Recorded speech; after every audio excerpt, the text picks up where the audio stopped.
ఇట్లా ఉంటే సార్ మీ అట్టింది కట్టుకోవాలి సార్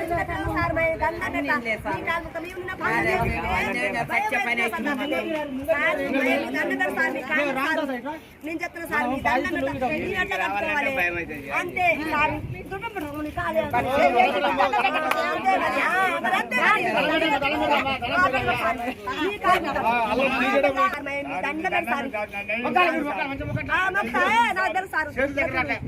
వచ్చినాయి ఆనకాలం వస్తే నిద్ర పోయేదే లేదు.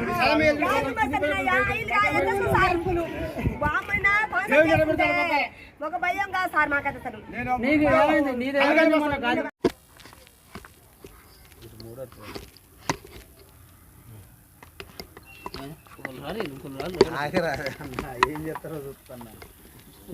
మాకు అసలు ఇల్లు కట్టుకుంటట్లేదు.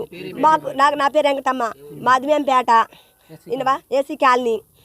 ఇంకా మా ఆయన పేరు సంజీవ. మా ఇల్లు మీద కరెంట్ దిగబోతుంది. మాకు చిన్న చిన్న పిల్లలు స్వామి మాకు చిన్న చిన్న పిల్లలు. మేము గాలి దుమ్ములు వానలు వస్తే అసలు మేము ఎక్కడ పోవాలో మాకు అసలు భయం అవుతుంది. ఈ తీకింత వరకు తీయట్లేదు సారు. ఇన్నరా మీ దండ మీద మీ కాలు మొత్తం మాకు ఇది ఒక్కడ సమస్య చేస్తారు. మాకు చిన్న చిన్న పిల్లలు సార్. అసలు మేము ఎస్సీ కాలనీ మాది. నటుకని సంజీవ భార్య నేను చెప్తున్నా. నిన్నవా స్వామి మీద అందరు దండము. నిన్నవా ముందుగా మీరా మిత్రులకి, ఇక్కడికి వచ్చిన బాధితులకి అందరికీ, గ్రామ ప్రజలకు అందరికీ నా నమస్కారాలు. నా పేరు మొండిగా శివాజీ. మాది వచ్చేసి ఇమ్మంపేట గ్రామం, సూర్యాపేట మండలం. ఇది ఎస్సీ కాలనీ. ఎస్సీ కాలనీ 4వ వార్డులో గత సంవత్సరం కిందట ఇదే ప్లేసులో ఇదే విషయం గురించి ఇదే మీడియా మిత్రుల సమక్షంలో మా బాధను మా గోసను చెప్పుకోవడం జరిగింది. అదేవిధంగా మాకు ఇదే సంవత్సరం కిందట ఇదే జూన్ నెలలో మేము మాట్లాడిన గత 15 రోజులకే మంత్రి జగదీష్ రెడ్డి గారు ఆనాటి కాలంలో కరెంటు మంత్రిగా పనిచేసిర్రు. వెంటనే మాకు హామీలు ఇచ్చిండు, మేము ఎమ్మడే తీసేస్తాం, మాకు ఖచ్చితంగా మీకు ఎట్టి పరిస్థితుల్లో 15 రోజులలో మీకు తీసేస్తామని ఖచ్చితంగా మాకు హామీ ఇవ్వడం జరిగింది. అవి ఉత్తి మాటలకే పరిమితం అయిపోయినాయి. మా దళితులు అన్నా మేమన్నా ఇప్పుడు ఉన్న రాజకీయ నాయకులకి అస్సలు ఏమాత్రం లెక్క పట్టింపు లేకుండా దున్నపోతు మీద వర్షం పట్టట్టు మా ప్రాణాలకు లెక్క లేకుండా అయిపోతుంది.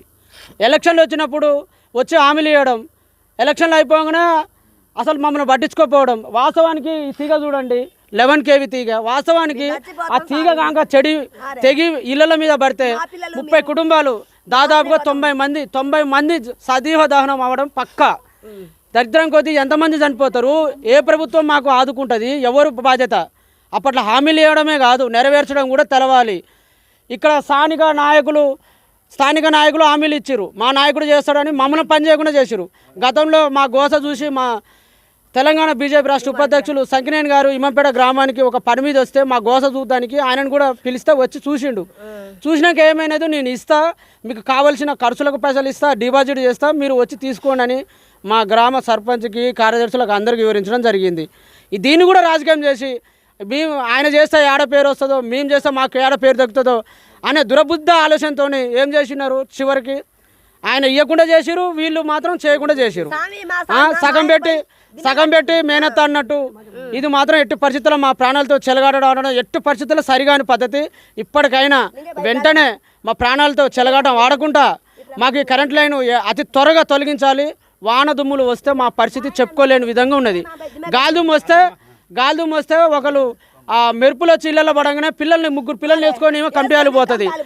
వీళ్ళు వృద్ధులు, వీళ్ళ పరిస్థితి ఏంది? పన్నోళ్ళు పన్నెట్టే మేము సజీవ దహనం అవ్వడం ప్రభుత్వానికి, స్థానిక ఎమ్మెల్యే గారికి, పైన అధికారులకి, రాష్ట్ర ప్రభుత్వానికి కూడా ఇష్టంగా ఉంటే మాకు మా ప్రాణాలన్నా మేమన్నా ఇష్టం లేకపోతే మమ్మల్ని ఇలానే వదిలేసి రేపు బాధ్యత ప్రభుత్వమే ఆదుకోవాలి.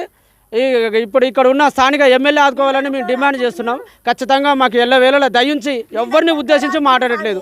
మాకు న్యాయం కావాలి, మాకు ఈ కరెంట్ లైన్ పోవాలి. దయచేసి అర్థం చేసుకొని మా గోసని మీరు మీ గోసగా భావించి మాకు న్యాయం చేయాలని వేడుకుంటున్నాను.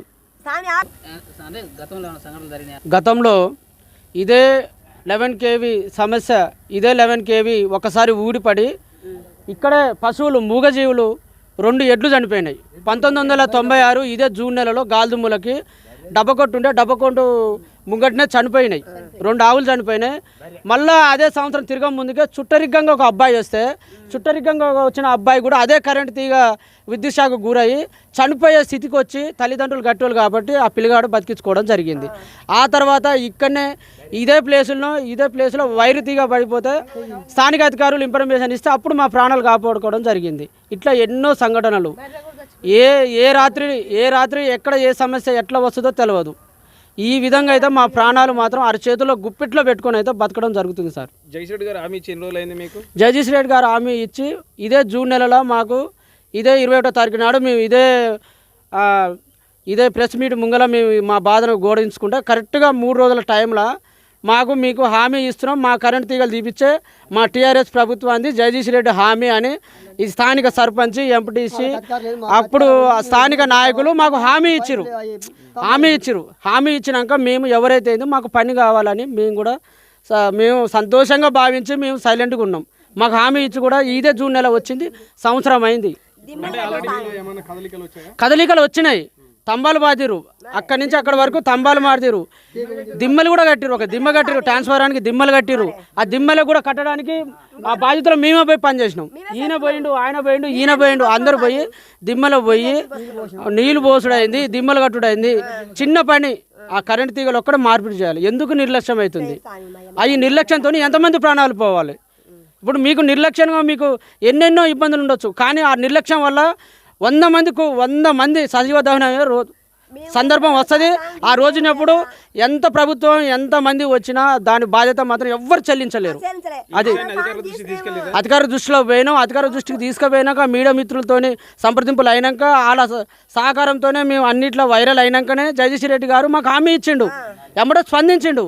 అయ్యాల మేము ఇట్లా మా బాధను మేము కొట్లాడినాం, ఇలా చూపించినాం కాబట్టి ఆయన స్పందించిండు కానీ హామీ ఇచ్చిండు కానీ ఉత్త హామీలకే పరిమితం అయిపోయింది. ఇంతవరకు మాకు న్యాయం జరగలే. సగం పెట్టి అత్త ఏమైతే అన్నట్టు మాకు దిమ్మలు కట్టిండు, మంచినే తంబాలు బాతిరు. మరి ఎందుకు అదేదో అది కూడా చేసేస్తే మేమే సంతోషం వ్యక్తం చేస్తాం కదా ఆయన పేరు మీద. ఇక్కడ రాజకీయాలు అవసరం లేదు, ఏ పొలిటికల్ లేదు. ఇక్కడ ఉన్నది ఏమైనా దళితులు ప్రాణాలు అడుగుపెట్లో పెట్టుకొని బతుకుతున్నారు. మా దళితుల ప్రాణాలు కాపాడాలని మేము వేడుకుంటున్నాం తప్ప మేము వేరే ఉద్దేశంతో ఇక్కడ మాట్లాడడానికి ఏదో మేము గొప్పగా మాట్లాడుకోవడానికి అనే ఉద్దేశం అయితే లేదు మాకు మాత్రం.